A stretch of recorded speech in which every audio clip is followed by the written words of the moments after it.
So could we invite Peter Beck and Eastern Vision to come forward?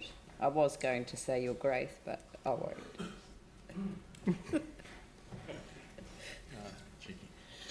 Kia ora tātou, nā hawa whānā iwi e tōne tēnā koutou, tēnā koutou, tēnā koutou katoa. It's really rather nice to be sitting here again, well, having sat over there, but I'm very much aware that I've been away for 2 years, but it's not like, what the hell's he doing here then, considering, what does he know about what's going on? One of the things while I've been in Taranaki is keeping a close eye on what's happening here, at home, obviously, and I still convene Eastern Vision. Most of you, I hope, would know that Eastern Vision's been around about 6 years. We linked with a group called Concern at that time. We were particularly, obviously, as you'll see from the submission, what we're about in terms of Eastern Christchurch. But alongside that, it was about Eastern Christchurch, but also about the processes by which decisions are being made and really working hard to get community engagement. Concern's dear old logo that we, the tagline that we used to use, the wisdom of the local community always exceeds the knowledge of the expert. So I expect you haven't heard that for a bit, but it's, it was one of the taglines I used to bring out regularly. I rewrote it while you were away. Oh, you rewrote it while I was away? Very good. Well, absolutely right. My rewriting of it is that the wisdom of the community, when combined with the knowledge of the experts, fair enough, always produces more that one can produce without the other. Absolutely, I totally agree with that. That's absolutely fine. The issue is, though, of course, is how do you engage and communicate with the communities? And the problem is, and it seems to me it's endemic somehow in the culture, not just of this council, but of local government in general, in terms of how that engagement happens or doesn't happen. And mostly it doesn't work very well. Certainly when I was on the council, it didn't work very well. Now, I listened to Evan, of course, and we're part of a team. So this submission isn't just mine. It's come from the people who are on the ground, who are listening to the community, who are entrenched and embedded within these communities around here. So I can know and trust that the reflections you've got here are coming from people, local people on the ground, who too often feel actually they can't even talk to their local councillors because they don't feel heard, even by you guys, some of the time. And one of the issues I think that we face that I want to pick in here is it does seem to be endemic. Jyote over here, God bless him, talked to me earlier about the way you could see it like we'd rather have the invitation to go to the bush to choose the tree to make the waka and then carve it together rather than simply being invited to the launch. It feels a bit like, in a sense, despite all these submissions you're getting, kind of being invited to the launch here, really. A little bit of tweaking we can do here and there. But actually, the engagement with the local communities earlier in the piece, it's endemic. You know, I remember when I was earlier here, going to meetings of EQC committees that we had, and I remember it was in 2011-12, they produced a Q&A pamphlet, which we were told to have a look at. And I said, oh, this is interesting. Where'd you get these questions from? Oh, we worked around and we put them together. Did you never think about talking to people, the local people about that? So, I mean, I think what we're trying to say here is that we don't seem to get it right anywhere. I'm not talking about just Christchurch, but it seems to be entrenched in the culture of bureaucracies and in the cultures of local government bureaucracies and government as well. So it's hard, but surely we have an opportunity in Christchurch where we can try and find ways of doing it better than we do. Because to be honest, the feedback we get from the community is it is not working. It tends to be the professionals, the planners, the others, they have some conversation, they produce the blueprint, and then they take it to us as kind of a more or less completed document. That's what it feels like. So in that LTP community engagement process you're getting on page 2, particularly with the LTP, we've just explained that, it does seem a very inaccessible document. And the feedback and the questions that they put out are kind of like they're coming from you, they're not coming from the community. So that's part of that bit, and I guess that's an overall comment, but it's also saying I think we can do better and would like us to do better. I think we could say that, you know, I have to say that listening and seeing and looking at what Regenerate have been doing with what's going on, that feels like that process has worked better, actually. So what can we learn from that? And what can we learn from that that's coming up here? The How team that's been working as a result of Renew Brighton and their encouragement to do that has been working better. There you do get feedback from people in the community, and it's listening to people in the community, not just what they say, their body language, the whole thing is they feel like there's some engagement, some excitement about what's going on there. There, as we pick up, very little excitement about engaging with this. So I think we can do it better.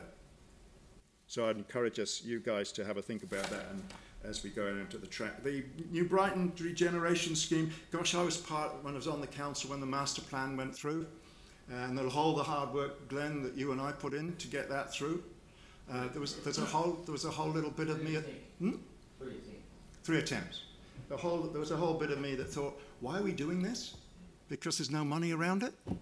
And yet we're doing this, and he's doing these master plans. Well, we have, and we've got the master plan, and it's got some backing, and there was a fair amount of engagement on that one. But now it's been put off and deferred until beyond 2021. And the obvious comment, which is explained in here, is that suburban master plan, which is about the economic development of the business sector within New Brighton, has to be as an integrated part of whatever developments are happening in New Brighton on the shore there. The hot water spring pools need to relate to the whole development of that business community as well. So we're encouraging you to, as it said, that the provision for the implementation of the suburban master plan be moved back into the first year of the LTP for the reasons that we said there.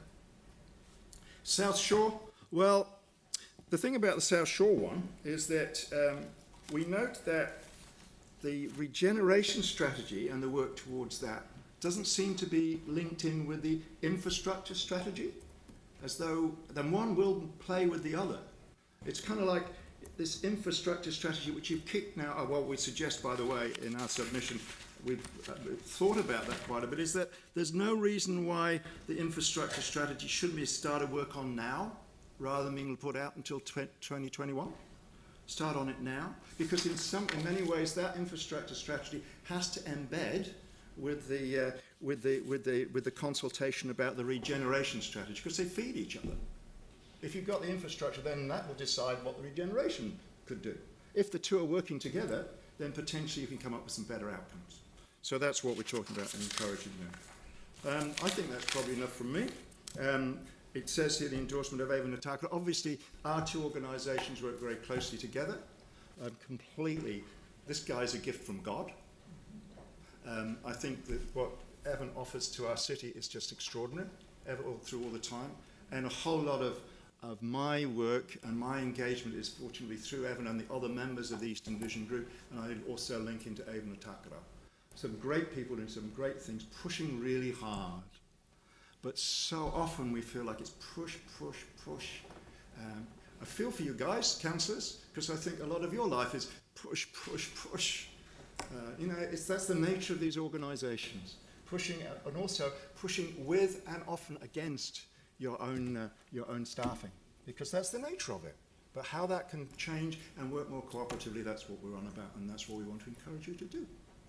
Thank you. Well, when you read my star article or star column that I've done this week, you'll know that I'd read your submission before I wrote the column. So, very good. Vicky. Hi, Vicky. Hi to both of you. Thank you for coming. Just in terms of the recent announcement about the fact that you can have 5 years temporary use in the red zone, have you guys got ideas that you want to put forward, and what are they? There are plenty of ideas. You want to talk about that? I'll talk about that a bit more in the Avon and Takara submission in about 3 minutes' time. But yes, the short answer to that is yes, and there's a lot of community organisations similarly preparing proposals right now. And how are you getting them through? The process by which that's happening is still being worked on. It's a work in progress, and we believe needs to be led by Regenerate Christchurch on the basis of the agreed regeneration objectives for the corridor, not on the basis of land management objectives. The landowner's concerns need to be addressed, but the main leader in that should be Regenerate Christchurch. So that's who we're working with. So have you got an easy lease agreement and a list of what you can do and what you can plant, and we're still working on that. I think that's still very much a work in progress. Things have changed quite a bit dramatically on that in the last couple of weeks. We're still trying to work out what that means. I think we're all trying to do that, agencies and communities alike. So it's very much a work in progress, but I think watch this space for the next 3 to 6 months. 3 to 6 months? Oh, it should be sooner than that. Yeah, there's still... the nature of consultation is it takes time. How, as you know.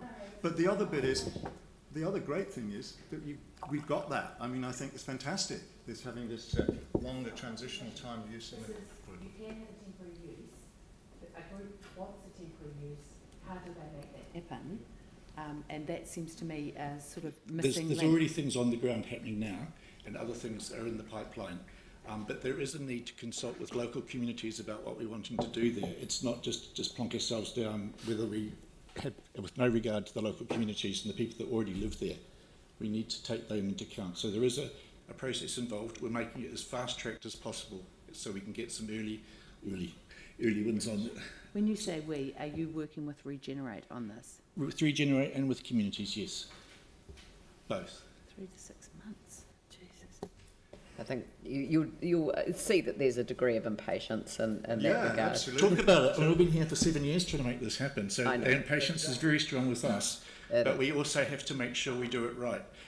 There has been examples where things have been rushed through in the past which have been counterproductive ecologically, and we have to be very careful that we get it right, but as quickly as possible. I totally agree. Absolutely. Yeah. But that takes time in terms of getting all of the people on board. There's multiple stakeholders involved, as I'm sure you're aware. Yeah. Right.